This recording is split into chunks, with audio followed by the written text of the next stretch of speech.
The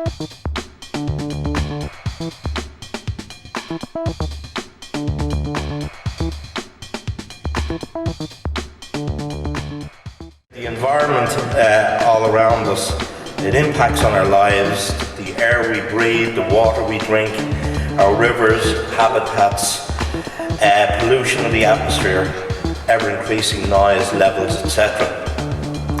I suppose there are a few doubts now that our environment and our planet are being damaged, and that there's a need, like never before, to protect and conserve our world. Our natural environment works in a delicate balance. Everything is connected.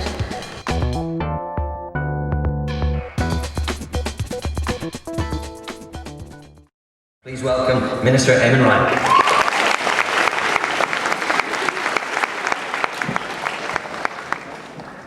Thank you. That's quite an introduction, all those titles. I've forgotten half of them. How do I follow someone who got you all standing up, counting on your back and everything? It's not easy. Particularly on a beautiful day. I was thinking we came from outside, beautiful sunny day, and in here, we're here at night time, we've got the stars above us, and outside it's still the middle of the day. I was interested in what Elaine said. She said it's important for us to have a sense of connection with nature. And I think that's true. For me, that connection or that understanding of the complexity of nature, the wonder of nature, came when I was in school. We were lucky, just for 1 year we did a special course, it was an experimental course on ecology. And for me, it was the first time in my education that something was being taught to me that really made sense, that really made me sit up and listen and actually explore further. Because it was a course which was explaining about that connections, that complex connectivity of all sorts of different life forces on our planet. And that to me fascinated me. I walked home in the evening and there was a park nearby where I'd walk home and I'd look at the nightingale, or I'd look at the starling, or I'd look at the bush and the tree, and I'd understand something of the complexity within which that creature lived. The water cycle, the carbon cycle, the niche system of how feeding for different creatures. It fascinated me. And that got me interested in green politics and has me here today. That sense of that complexity, sense of the interaction and of life is important, because if you analyse it, if you listen to the scientists who know something about it, it's clear that the world is changing.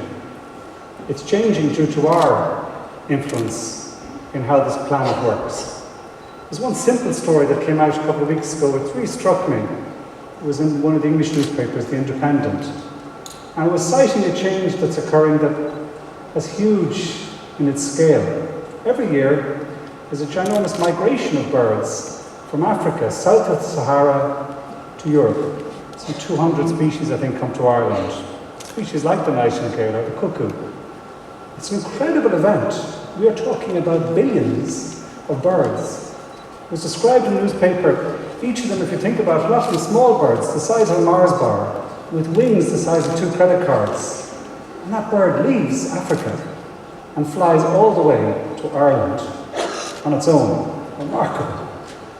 And that migration is starting to change. We're not too sure exactly why. It's probably connected with climate change. Something to do with the change in the feeding patterns that they can follow. But it just struck me, amazed me. There was another example where you're learning all the time. So, God, I'd never really thought about that migration. That incredible, heroic event where each year that small, tiny creature takes on such an incredible journey. We know about the salmon, we know about some of the other amazing kind of events in nature, but that's one I hadn't thought about, and it is changing. And it's changing because climate change probably is changing in a complex way the feeding systems of the various cycles that I mentioned earlier. We live in a complex, interconnected world.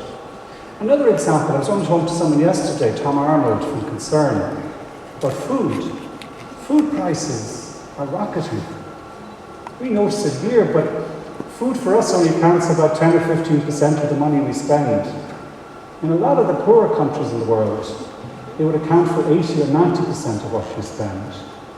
And what do you do then when food prices double? And why is food going up? A lot of it's probably again to do with climate change, because we're seeing drought in Australia and other locations where those crops, food crops are traditionally grown. But also because we're starting to use land for generate crops for transport fuels instead of fuel.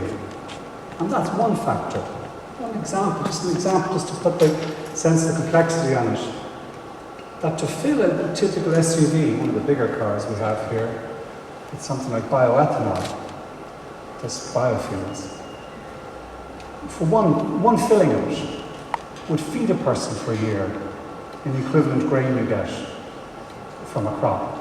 It's a phenomenon. That really struck me. I said, God, there's a choice. And we're faced with some of those difficult choices and difficulty, complex issues in politics and in the world in general. To tackle them, you can be easily scared. It can be confusing and it can be very kind of frustrating, because we hear about climate change on the news, we have a sense of, okay, I know about it, I know what's happening, tell me what to do about it. Tell me what to do about it in something that's simple and clear. My simple analysis for myself and for others, if I'm asked to give it, is that we're probably going to have to drive less and fly less.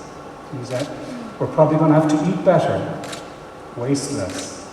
And we're going to have to be energy clever. It's my simple 4 rules. It's hard to get those messages out. In some ways, the changing economic climate we have, the slightly less certain economic future we have, maybe make it easier for us. Maybe in this country, we can make a virtue out of necessity by wasting less, by eating better, by driving less, and by being energy clever. More than anything else, we need to make it cool.